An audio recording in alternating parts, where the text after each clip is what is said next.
Good morning, everybody, and welcome to the Uninformed Fan. Let me figure out this right here. Booyah! Just like the Chicago Bears, we have figured out our issues, and we are here live. Jeffrey, good morning. All your issues? At least the ones that pertain to going live. Man, the Bears are riding high right now. You know, we got some issues. But we'll take it. We shall take it. Did you mute your mic? Okay. Yeah, okay. We're good. I got nervous. Things going on downstairs. Okay. I'm trying to make sure that nobody hears a crying 2.5-year-old about to get his ass whooped. That's it. Can you actually? Yeah, I don't know. Maybe you can. Well, we're live. It's been whoop a 2.5-year-old. Do whatever but yeah, I mean, what do you mean? Let's move on. Yes, it's been a hellacious morning here at the Uninformed Fan. Many technical issues to start today. It's amazing, Jeffrey. We leave the program on Friday. Everything's working fine. We literally just come back Monday, turn the computers back on, and all hell breaks loose. What a day. What a morning. It was a shit morning for work for me. But you know what, Jeff? It was quite the surprise waking up this morning and see that I actually won fantasy football last night as well. Congrats. Thank you. Putting up 96 points and winning by 8. Got to feel good about that. Going into that night game, I believe I was up by 20 some points. And he had Jalen Hurts and Amon-Ra St. Brown going. No shot, right? I mean, no shot. I went to bed, woke up, and I'm like, wait a minute.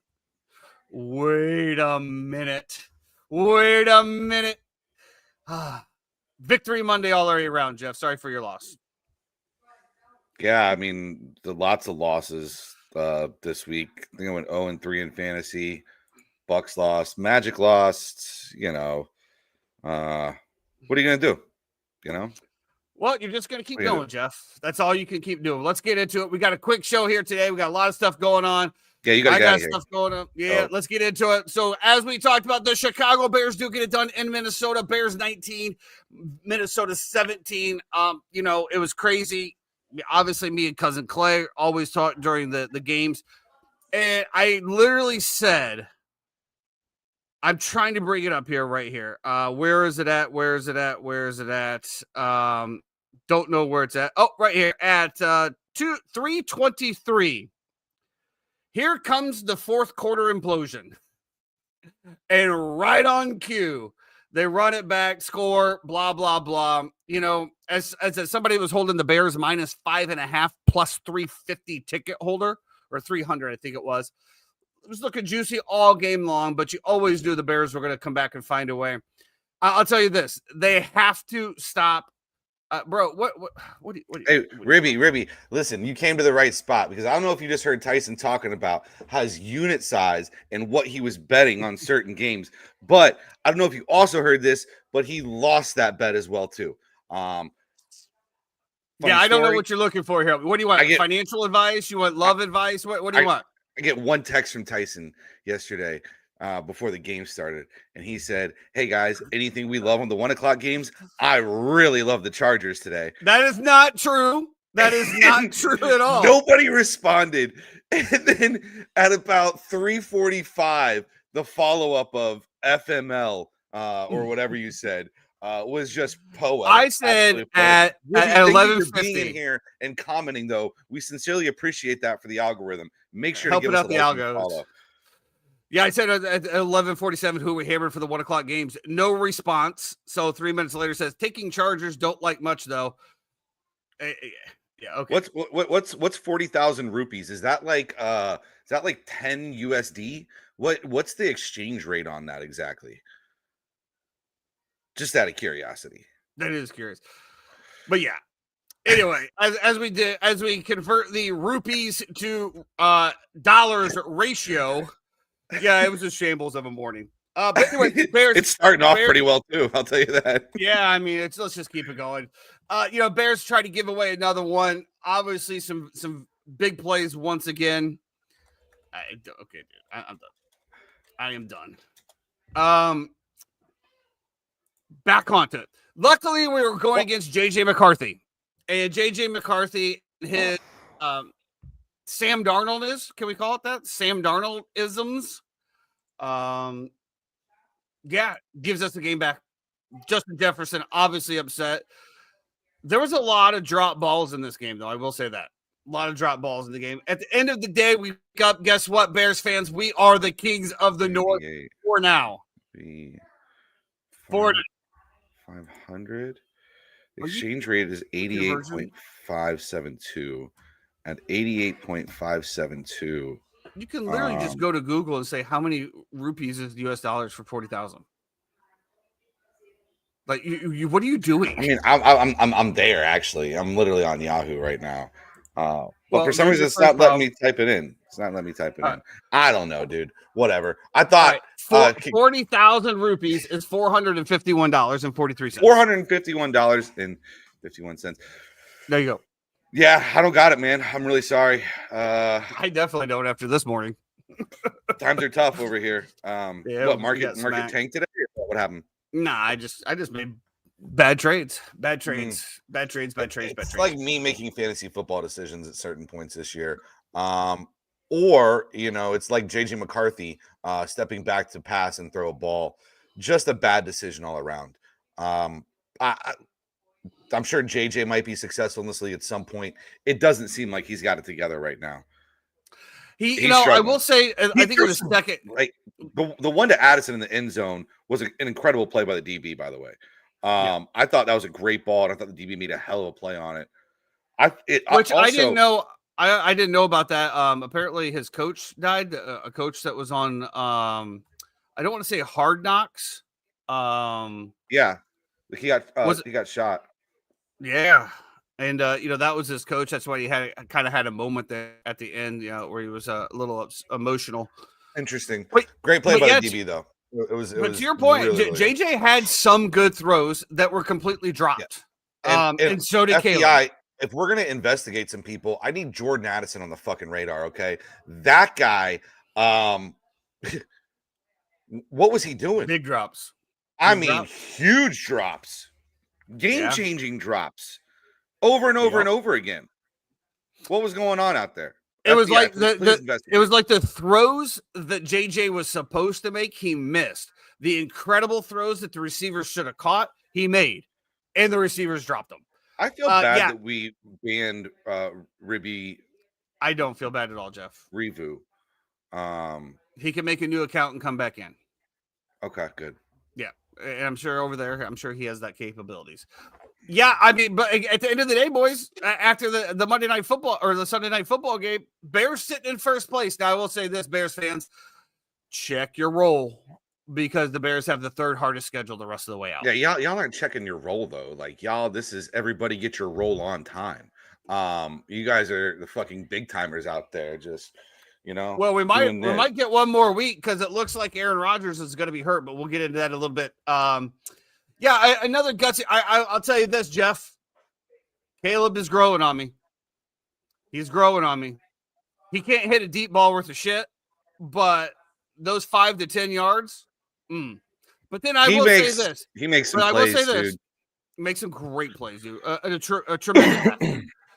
I will say this, though. As I was dogging Caleb Williams for the deep balls that he continued to miss, and there was a few of them. He had Rome. He had DJ. Of course, DJ Moore with another huge drop. Almost dropped another one. But I will say this. As I was going to watch it, I was watching the Kansas City game. I saw Patrick Mahomes miss a couple of the same throws. So I understand it's not a science. I don't know what an acceptable percentage is. We all expect NFL quarterbacks to just hit a dude when he's open 40 yards down the field. Right. I think as the uninformed fan and the armchair quarterback, we have to realize that that's probably not as easy as it seems. But I will say this.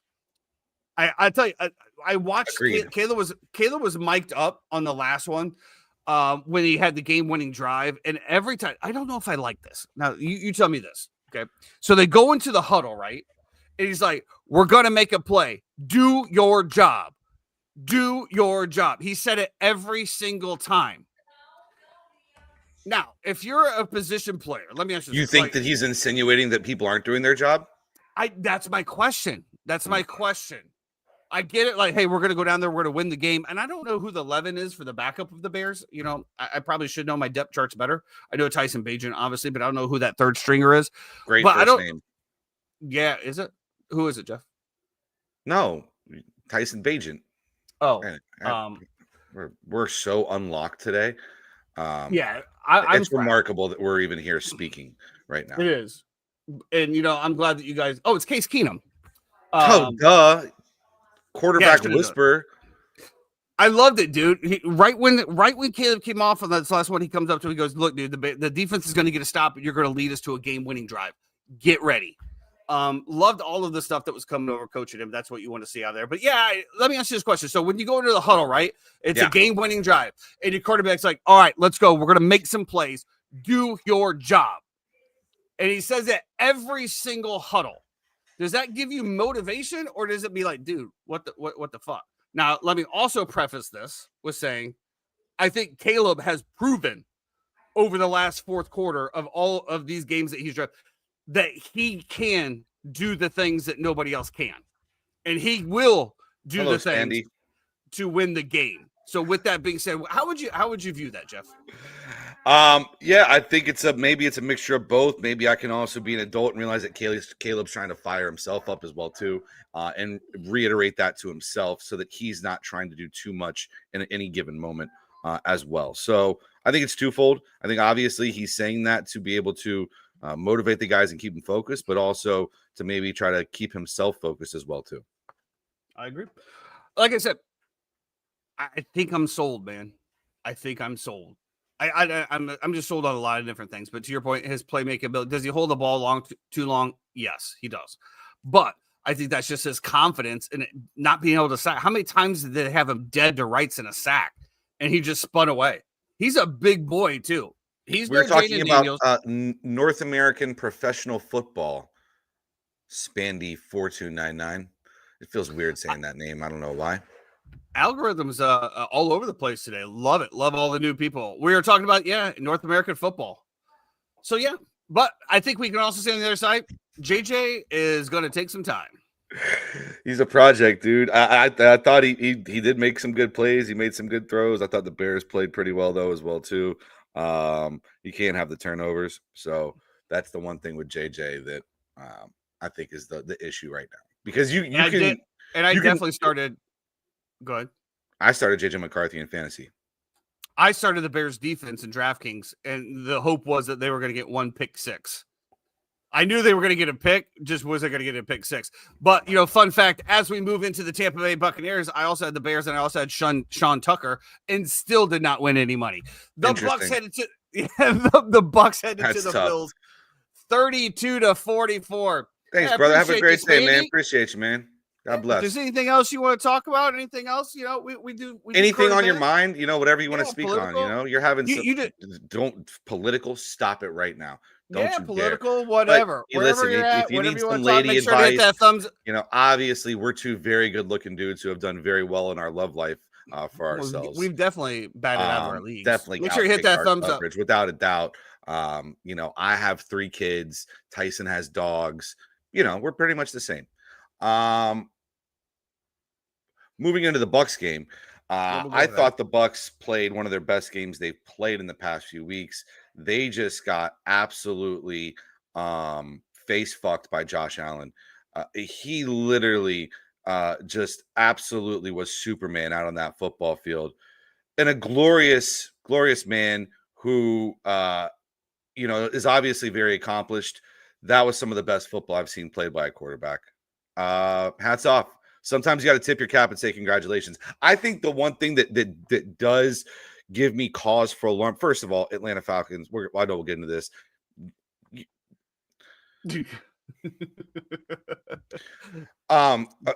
Second of all, though, I think the one thing that does give me cause because it's so crazy, right? The Bucs, I feel like, are so good at bottling teams up, and they're so bad at giving up big plays. If you look at it, it's just like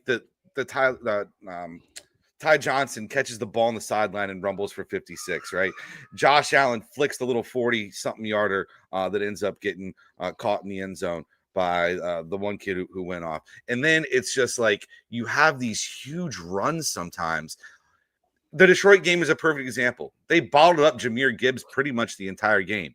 What happens? He hits 2 big runs, game over. Last week, Travion Henderson, you're bottling him up pretty much the whole game. They're not really moving the ball. What happens? 55-yarder, 60-something yarder, boom, game is over. And that game was super tight all the way down to the fourth quarter. It was back and forth. The Bucs were up, the Bills were up. It was incredible to watch. And then, they pull away. Josh Allen, Sean's right. Josh Allen masterclass. Hats off to him. That was an incredible football performance. 6 touchdowns, over 300 yards passing. Just crazy. And Sean Tucker absolutely goes wild. Yeah, we talked about how even without Bucky, it's still an okay 1-2 punch. You still have in between the tackles, your running back, and then you have your receiving back in Rachaad White. Now Bucky gives you both, so that's the one benefit and caveat to that. And we'll see if he's ready to come back this week. He's got to get hit, man. You can't just go through walkthroughs, and you can't just go through. You said you hope not. I'm going against Bucky next week in fantasy. Sorry, Jeff. It is what it is, bro. This is why fantasy ruins the regular pure sport.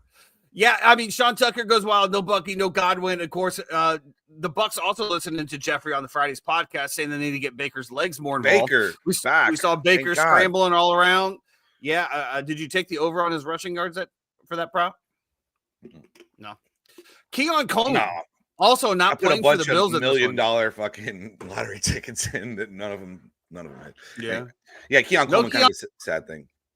Yeah, showed up late to a team meeting. Bench. Yeah. I mean, and they say it has nothing to do with performance based, but everybody knows that it looks like he's just having a really, really bad down year. Obviously, he got called out by Steve Smith, who said he shouldn't be a wide receiver in the league. But once again, fuck Steve Smith. Sean, I'm battling for my life over here, bro. Okay.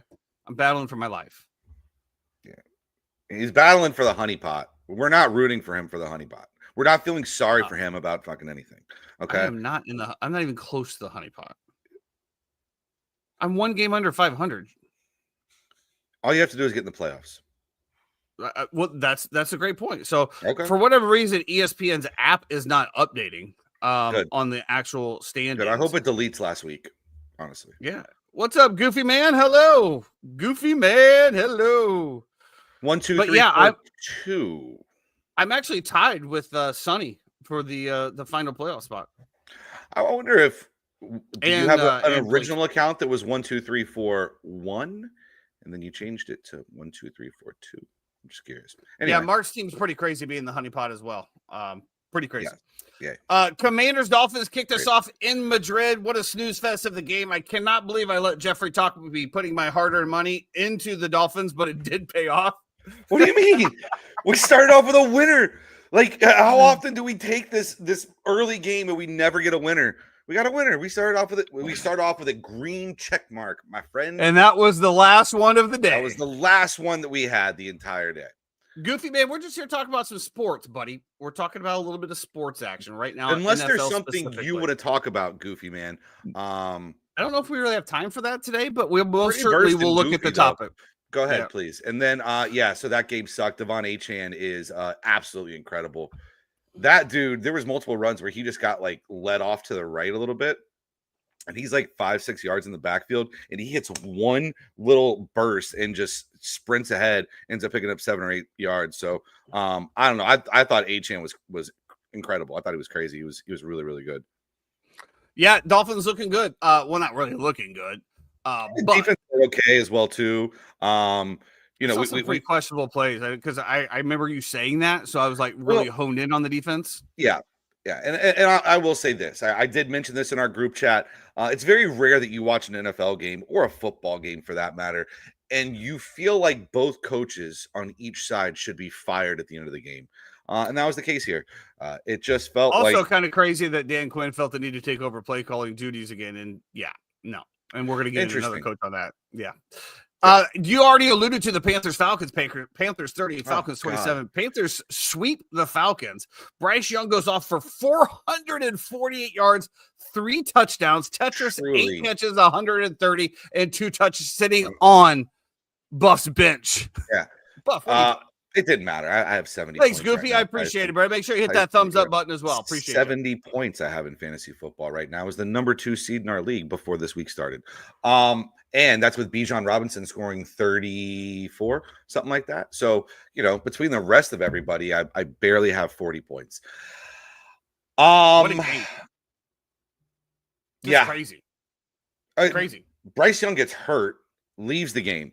The first 3 possessions of this, the Falcons literally just went right down the field and scored touchdowns.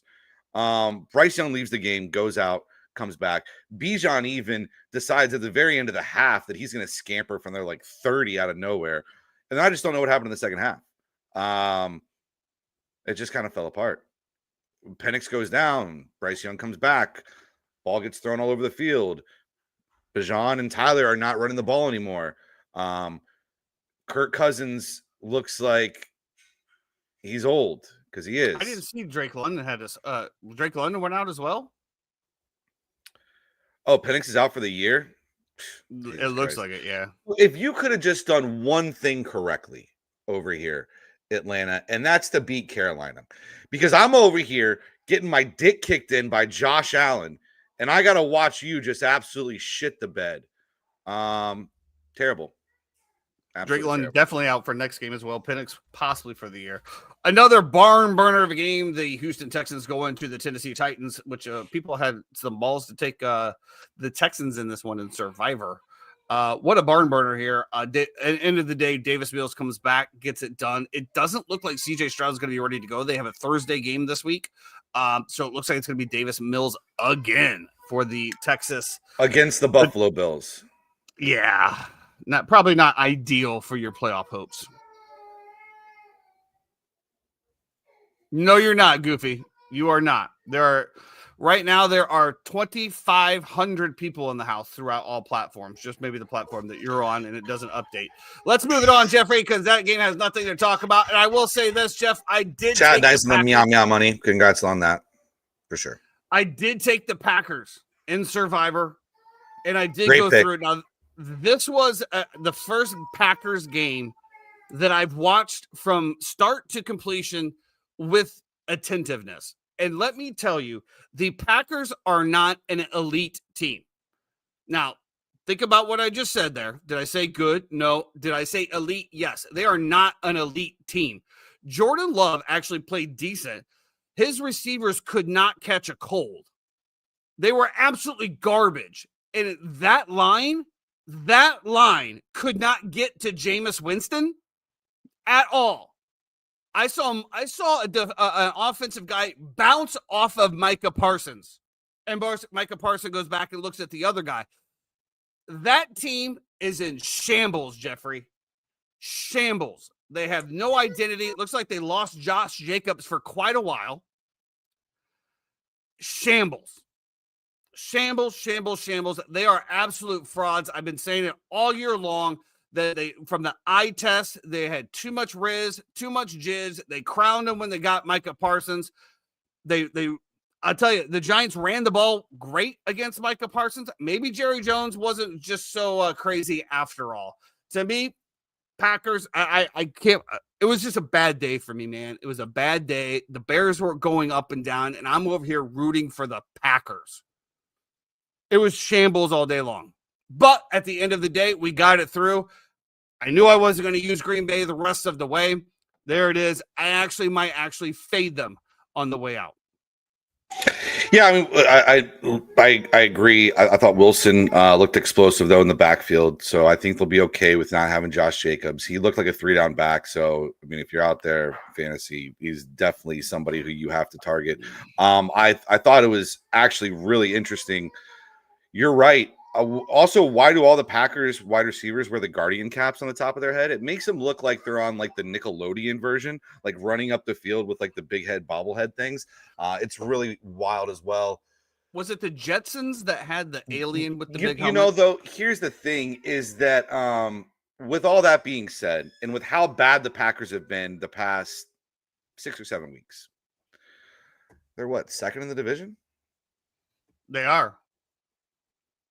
So they are, but let's bring this up. Let's see. But like, I also 1,000% agree. They have not looked great at all. I think they missed Jaden Reed.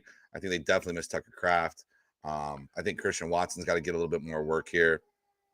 But this is going to be the whole thing throughout the NFC North here, guys. Though the NFC North schedule is completely backloaded, right? So they did pick up. Now they go Vikings, Lions, Bears, Broncos, Bears, Ravens, Vikings.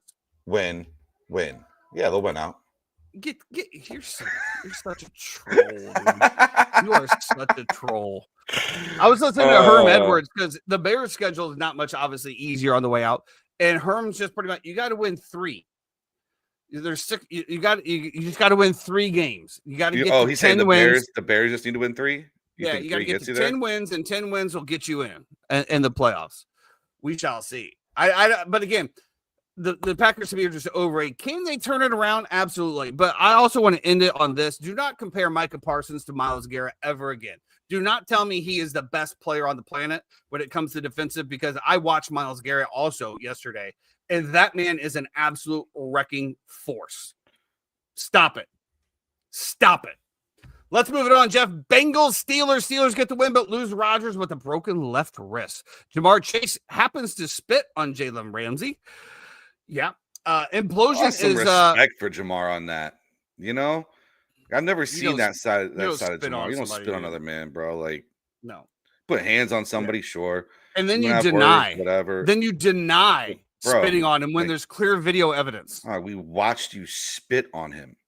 Yeah. And then he rocked your shit. But like the only thing I get out of this whole thing, Jeffrey, is the Bengals implosion is complete for the 2025 season. Yeah, do you at this point, I know Burrow's in the window and he's practicing, and there's a rumor that he might play this week. Not this week, Thanksgiving week. I just did the deep dive today, my friend. My sources, anyway. He's not coming back. There's no point. I mean, the Bengals are 3-7. Okay, 3-7. The Hawks Tua girl, I forgot about her. Man, what a quick, that's got to be the quickest rise. She rug pulled the crypto thing. Rug pulled the crypto and then fall that we've ever seen, in the history of social media. Maybe. She started her own podcast. She got signed to companies. She was a plant. It's crazy. Whatever. Anyway, the Bengals are 3-7. They're not bringing Joe Burrow back. We talked about what this Steelers defense will be when it starts to get colder, when the weather starts to be worse, when it's windy outside, stuff like that. I still really like him. I understand there was a chance to separate from the division right here, and it didn't happen, but they took care of their end of business. And I don't think even, Mason Rudolph is not going to be that different from Rodgers in terms of what you're going to do in scheme game plan wise. It's still going to be run the ball, mitigate with Rodgers here and there. It'll be the same thing with Mason Rudolph, or whether it's Will Howard, who just, I believe, dressed for his first game last week as well. Obviously, national championship winner last year with Ohio State, who they drafted to be a quarterback there too. So it's going to be very interesting for both teams here because obviously the Bengals have to win out. And they go up against the Patriots next week. Jamar Chase will not be there. He will be suspended. And it's a must win. And let's be honest, you're not going to win that game. So there's no point in bringing Joe Burrow back. Now, on the other side of the ball, the Pittsburgh Steelers go to Chicago. And they're going to be playing the Bears next week with no Aaron Rodgers. First of all, that just robbed us of just a glorious game. Because you think you were going to win, and Rodgers has historically been amazing in Chicago every time he plays there. Yeah, for sure. Well, I mean, I just remember the last time he came out, I own you, and he did, and he does. So, yeah, of course, it would have been a nice little revenge game for the Bears to put that stamp on Aaron Rodgers. You're absolutely right. I know where your head's at. Absolutely. We've been doing this for a little while. We got robbed. We got robbed. I think it's going to be very interesting, and it's not boding well for your AFC North playoff picture. Because really, why? If the Bears do get the win there, that will put the Steelers at 6-5. Now the Ravens, if they win next week, will be at 6-5, and then divisional play upcoming. Just, I think you would rather have. He's out, dude. He's out. He has a broken hand, a broken wrist. He's out. It's on his left hand. I don't really think it's that big of a deal. Leave him in. I could care less. I think the Bears are a better football team than the Steelers all around anyway. Really? Okay. Absolutely. I think they definitely have you on defense. That's what I said. The defense is the secondary. I'll tell you, there's not enough moves in that defense to be a playoff team. Welcome back, Goofy. Hey, Goofy's back. The defensive line doesn't get pressure. And honestly, though, we started the workouts for some of our guys to come back. So hopefully we get those people back. But once that Bears secondary is fully healthy, it is a good secondary for sure. So we'll see what happens down the road.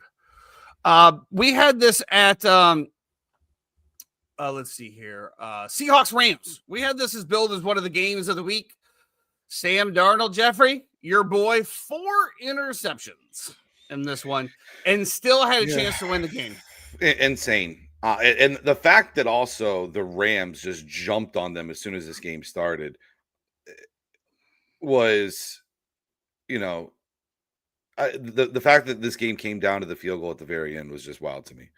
Because Darnold throws 4 picks, you jump out to an early lead, you still get the turnovers, you can't convert on anything, and then all of a sudden they have the ball on the 1 yard. Your punter hits an unbelievable punt.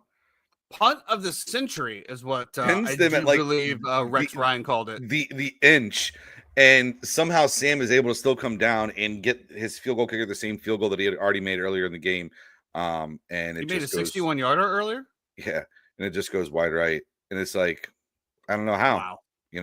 Wow. By the grace of God, worked out. I don't think he has that. I don't think he has an influence when that comes to that. I really don't. I could be wrong. Jeff, what's next here for the Seattle Seahawks? Is it business as usual, or is this a preface of the potential of the demise of Sam Darnold in the Seattle Seahawks? Well, I think that's always in the back of your head, right? Like, you always know those last 2 games that he played for Minnesota last year. You always know the seeing ghosts with the New York Football Jets. But I think Sam's fine. I mean, the Rams have owned him. If you look at his record, he has thrown the most interceptions against the Rams his entire career. You realize how they lost the first game of the year, too, to the Rams, was they were basically coming down. The game was over. And Sam Darnold fumbles the ball. The Rams pick it up and game over. They're literally about to come down and win the football game. So 2 lucky wins for the Rams. Can I also just say that I really appreciate you thinking that I can remember the first game of the season with the Seattle Seahawks? That's true. I really appreciate that. I can't remember yesterday. They're now 2-0 against the Seahawks. The Rams are. They're 1-1 against the Niners. This division looks like it's probably solidly there.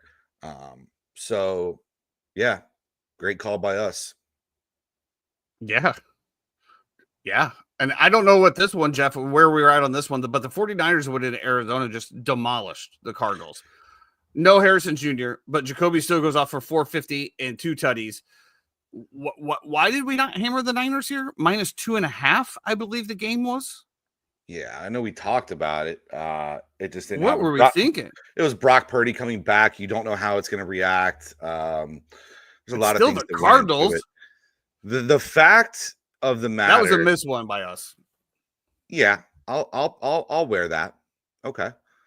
I don't know if anybody had Jacoby Brissett coming into this year breaking the record for the most completions in a single game. But if you did, congratulations to you, and you should probably play the lotto. 47 completions, breaking the old record of 45. Incredible. 47 of 57. That seems like a lot. 57 passes and 47 completions. And his QBR was 23.5. Wilson with 23. Wilson 15 for 185 yards. Jeff, we talked a little bit about Arizona and Kyler Murray, and they put him on the IR when it looked like he was ready to come back. Don't get it. A lot of things. They're done with Kyler Murray. What do you think's next for Kyler Murray? I was just gonna say that. Does he go play baseball? No. I think that he was like a number 1 pick in the MLB draft. I do. Yeah, but I still think the ship has sailed. You're going to go from making hundreds of millions of dollars to go to sit on a bus in single A and ride around?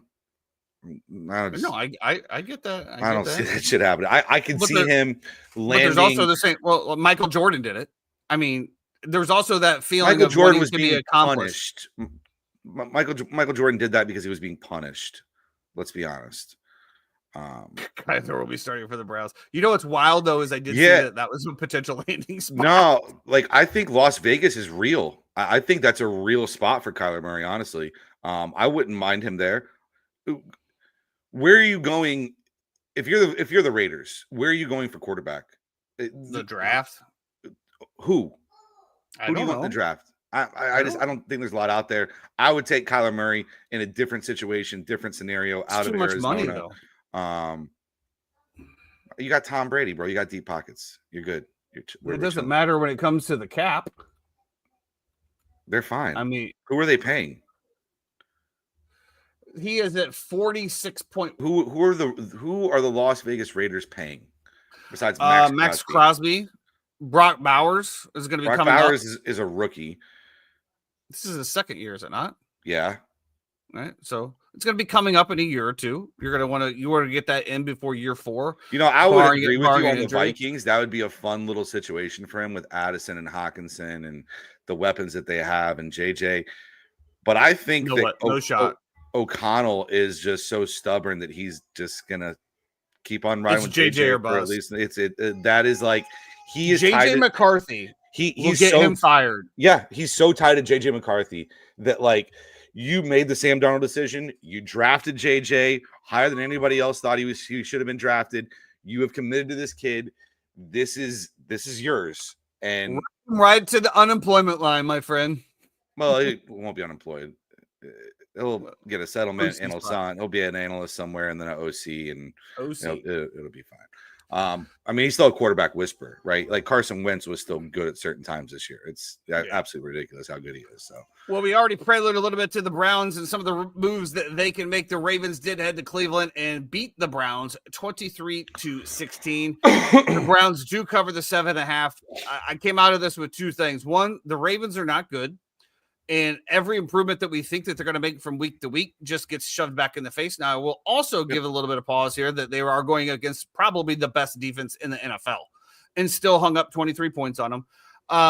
Shedeur Sanders gets his shot after, who is it? The lefty? What's his name? Anyway, Dylan Gabriel goes into concussion protocol, and he gets an immediate welcome to the NFL. The crowd goes wild. He gets drilled. He throws the interception. And of course, everybody's going to come out and be like, this is why he was drafted in the 5th round. And to me, again, I've seen a 1st-round pick do the same exact thing.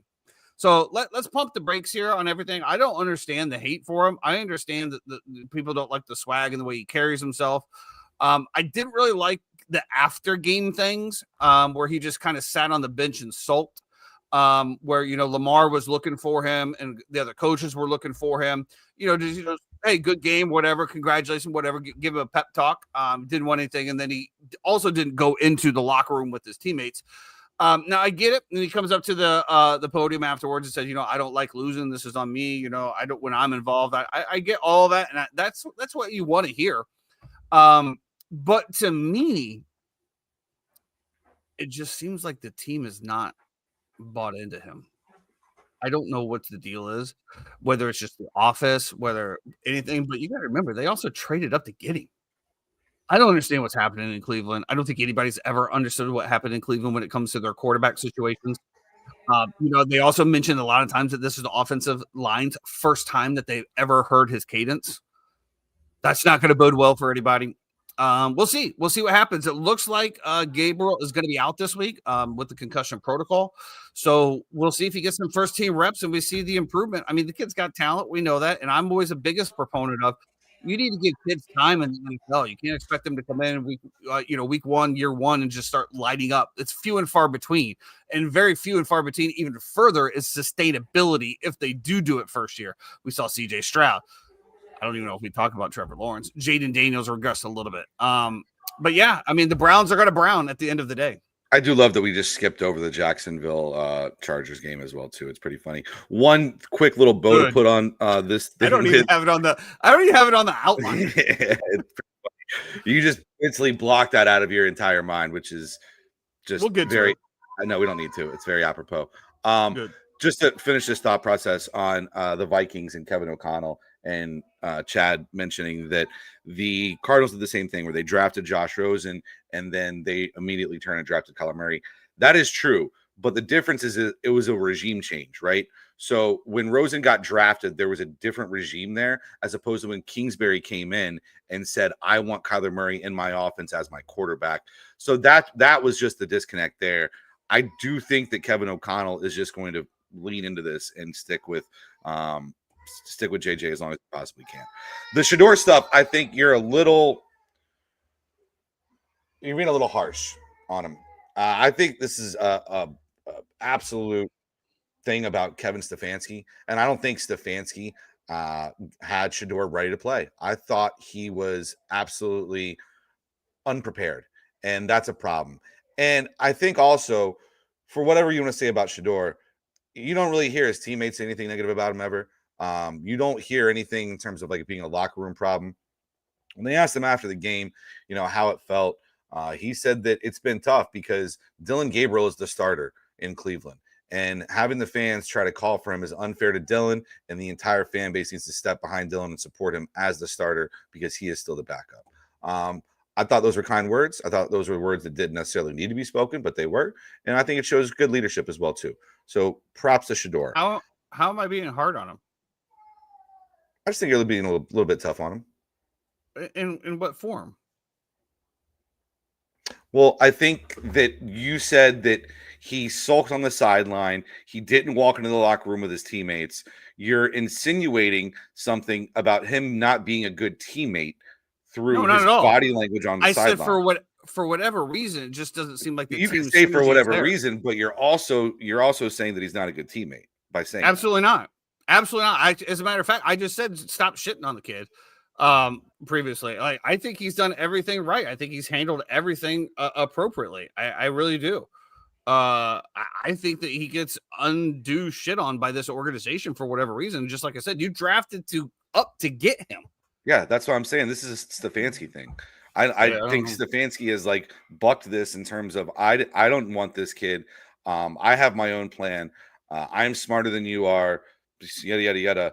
And like I said about Stefanski, Kevin Stefanski should not be trusted in terms of evaluating quarterbacks. So do you think that Stefanski was forced Shedeur Sanders? I think this is. He wanted Gabriel, and they said, "Listen, you can have Gabriel, but you're also going to take Shedeur Sanders. You're going to let him battle it out."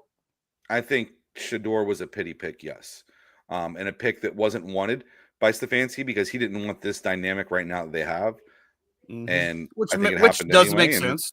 Yeah, and here we are.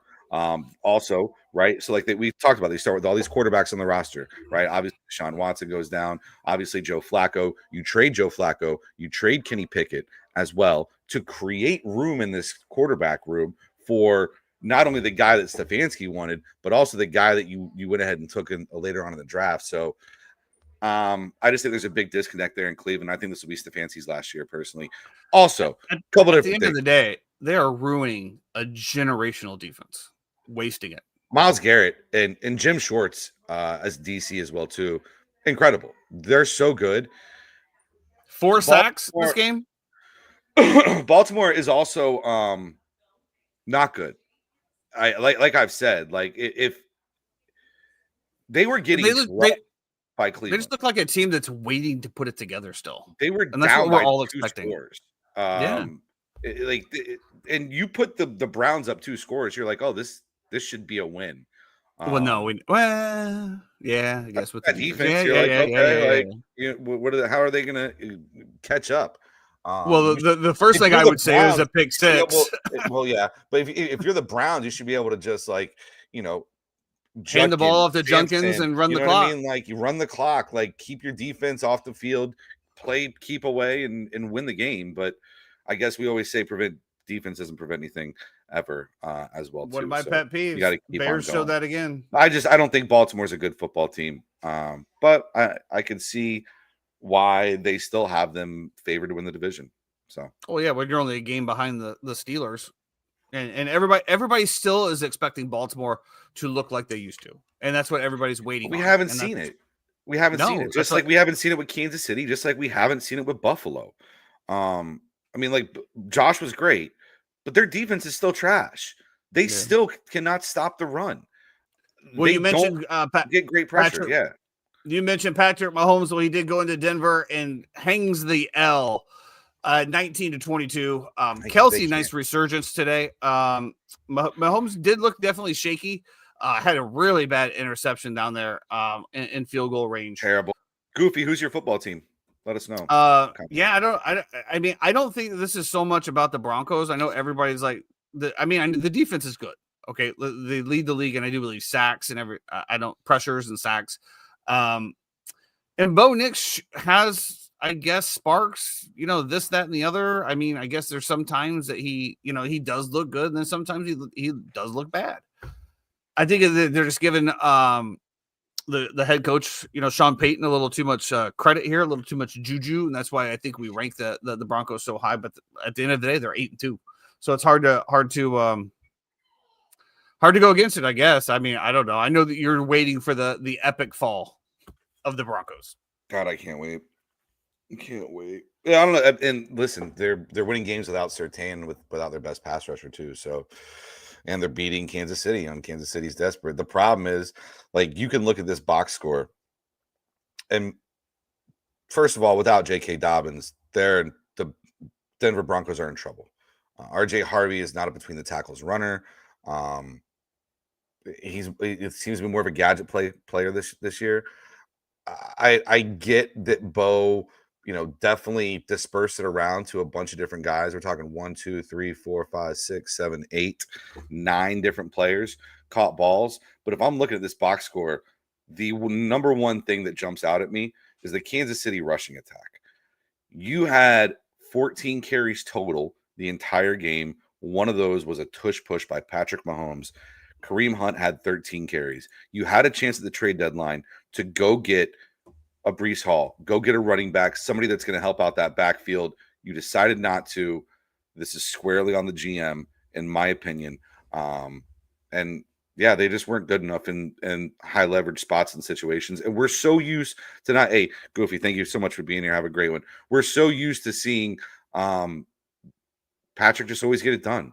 They're what, 0-6 in 1-score games this year. after being like 12-0 last year. I think I saw some crazy stat like that. So eventually you regress back to the mean, right? We've seen it even with Minnesota. We've seen it with Indianapolis in recent years as well, too. Now, all of a sudden, you have the Broncos who are benefiting from this run and on this incredible just win every game somehow at the very end. But at the end of the day, the Broncos are still the team that's struggling to beat average teams, in my opinion. I mean, I understand they're 9-2, right? But you beat the Titans in a close game, right? You barely beat the Eagles. You beat the Jets by 2 points. You beat the Giants by 1 point. The Texans game, I will say this. We know you should have lost the Texans game. You somehow got saved by it. And then you go in and who was they played last week? The Raiders. They played last week, 10-7. Like, well, they can't keep on getting away with it. I'll say this. Came from a couple of big coaches. You don't apologize for wins in the NFL. You just take them. It's tough to believe in karma when a guy like Sean Payton is going on this kind of a run. That's all I'm going to say. The Sunday night football game, Jeff, was an absolute snooze fest. I don't know. Maybe you enjoyed it. I went to bed. Lions 6, Eagles 16. I did see the terrible pass interference call to end. Lions scored 9. Oh, I have it at 6. Depends on what time you went to bed. I guess so. Yeah, okay. I haven't seen the AJ Brown play call. I was at work all night. I didn't really get to watch a lot of this game, except I had a guest that was sitting at my table who had a Darren Sproles jersey on. He had no view of the game, so I pulled my phone out and streamed it for him the entire time for the entire 2.5 hours that he was there. So I got to see bits and pieces up through my phone sitting on a table, but it's kind of crazy though. Honestly, I get it, but you never know what alert it's going to pop up. I know it's true. I thought about that after I gave it to him, but I was like, whatever, man. I don't really care. But like I said, the end of the game, the terrible pass interference call, just whatever. A lot of missed calls I did see across the NFL, but that's going to happen. At the end of the day, Lions get the loss. Again, Eagles win another scruffy game. AJ Brown finally gets involved a little bit. You talked about that, about Sirianni, forcing those things. But yeah, at the end of the day, Lions down, Bears on top. How long will it last? Who knows? But Bears fans, enjoy it while you have it. Yeah. To close this up, just real quick, I did think that Philly would be much better offensively in this game, and they weren't. And that's very concerning. A lot of the things that AJ said are 100% on point. He's not wrong on anything. The offense is terrible. Offense is terrible. We talked about the reason that we liked Philly in that spot is because it's Jared Goff outdoors. Also, outdoors and cold is not good, Jared Goff. And what he was. Did you like the over here? I thought that Philly was going to get to score at least 25 points for sure. So yes, you were on the over. I didn't bet the over at all. But earlier in the week, I did like the over until I saw all 10 people that I knew who went to this game absolutely freezing their ass off, bundled up as firm as they could be. So nothing like a good cold game. It was what it was, but yeah, Goff went 14 of 37 with a sack. His QBR was a 9.5 on the game. Not great. Nope. And that's why it's so important for them to have home field. That's why it's so important for them to play in a dome in the playoffs and not be in these outdoor cold weather games, because I don't care who's calling plays. Jared Goff is not good in the cold or outdoors, especially in wind. To close this off, we got Cowboys Raiders tonight. Cowboys favored by 3.5 here, Jeffrey. It seems like a spot line that's obviously very easy to take. Cowboys should roll, but that line has not moved one bit. Yeah, it has not. A lot of people think that this is just the best Cowboys play ever. Oddshark has Vegas to win. Not one of them. I think this is a great bounce back. Coming off that loss where you give Brock Bowers one target after the week that he had before against Jacksonville, I would suspect playing this Cowboys defense that Brock Bowers will have a game tonight. We shall see. We shall see. Real quick, rapid fire on the NCAA football front. Florida, Ole Miss. Florida goes down 24-34. They were looking good there for a while. Just can't stop the run. No Lane Kiffin announcement, even though that was all of the rumbles and all of the things that Sunday was going to be the Lane Kiffin announcement. I told you until I hear the announcement, until the pen is on the paper and the contract is signed. But I also didn't realize that Ole Miss also put a new extended contract in front of him as well. And he has not signed that. Of course. He's so weighing all of his options. And I get right. What's the thing? Like his daughter's going to law school at UF now. Is she? Yeah, I was with. So by the way, if you ever breaking news here on the uninformed fan, the Jets are benching Justin Fields for Tyrod Taylor, who had a better QBR than Jared Goff last week. But yeah, whatever. Sad. I mean, I don't even know why I feel bad. But I think that's just pressure. I think that's just absolute pressure. Pressure from the media, pressure from everyone else to think that Tyrod Taylor is going to give you a better opportunity. Maybe he does. Maybe Can we say this too? Aaron Glenn has done a really bad job this year. Yeah, for sure. Call a spade a spade. Yeah. No, I wanted to tell you, we went to Food and Wine at Swan and Dolphin on Saturday night, and I know you got a bunch of connections. You probably get free tickets. Tickets are about $200 a pop each.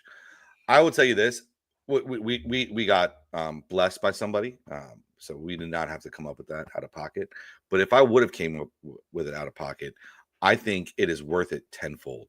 It is an incredible time vendor with some kind of either food or drink for you, and it's lined up just everywhere outside. There's a live band, beautiful, the sphere graphics that they have going on out there. It was an incredible time, great time.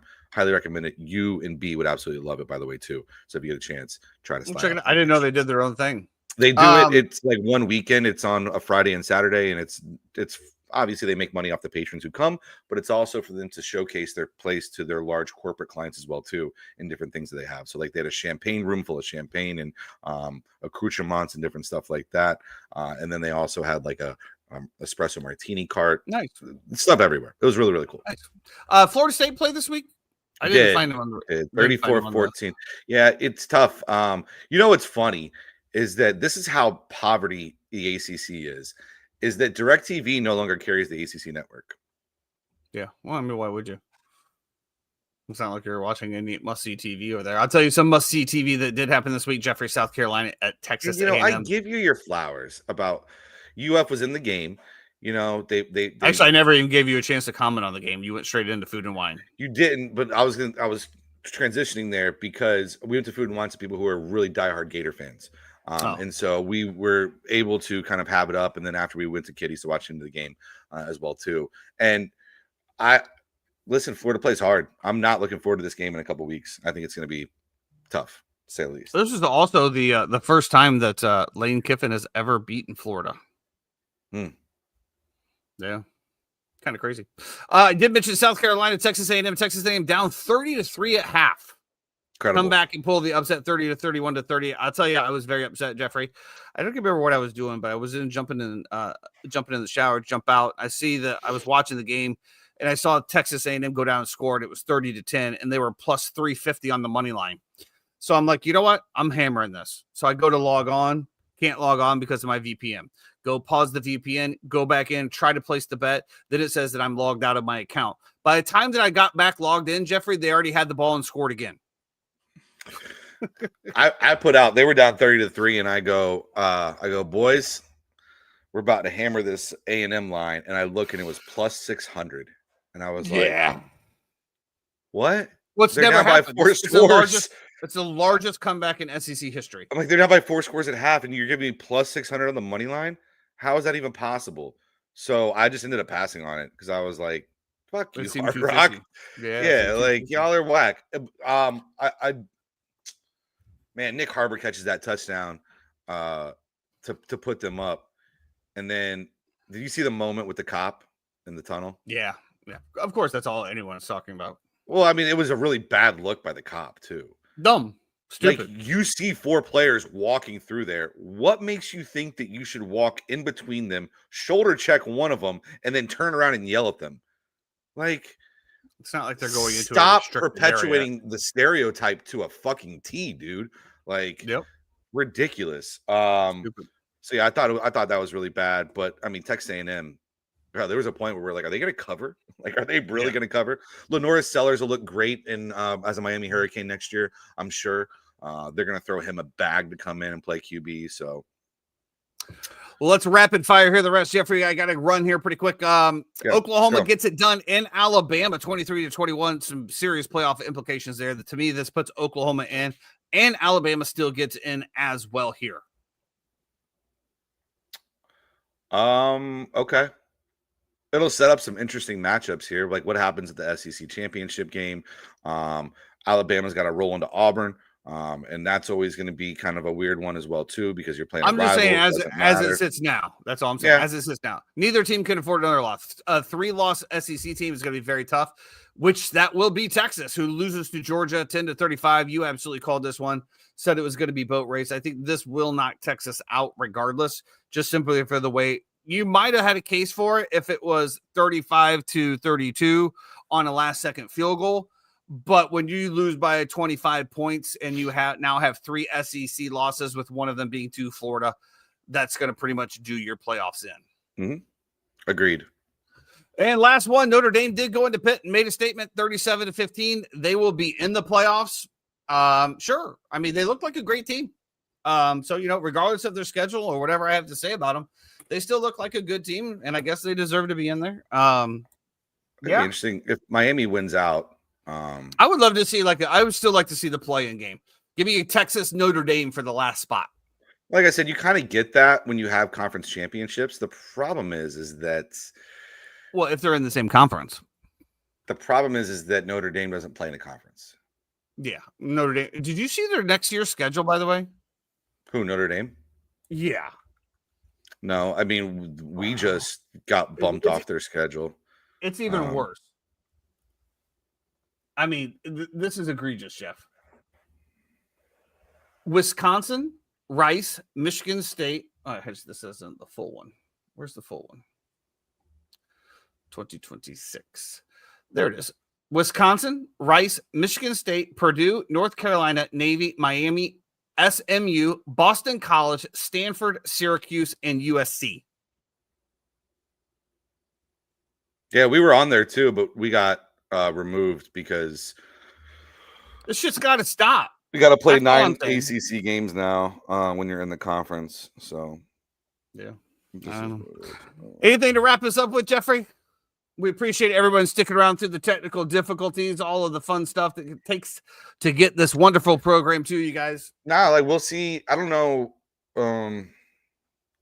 I'll try to do a show Friday, I think, from Boston, and Monday, but we'll kind of play it by ear and see what happens. We shall see. Make sure to follow the socials, Twitter. That'll be where everybody gets to go. Buff, good to see you as well. Hey, did you see the comment? So, Buff, your comment after I made that, I was literally just laughing out loud. Absolutely. I pictured the way that you said it too. Yeah, like the vigor. Yeah, vitriol. Buff's team looks a lot like last year. Why'd you buff? Why'd you buff? Why'd you sit Tetra? Just curious. Anyway, I didn't see who was. Yeah. Anyway, gotta run. Everybody, we'll be seeing you next time. Be great.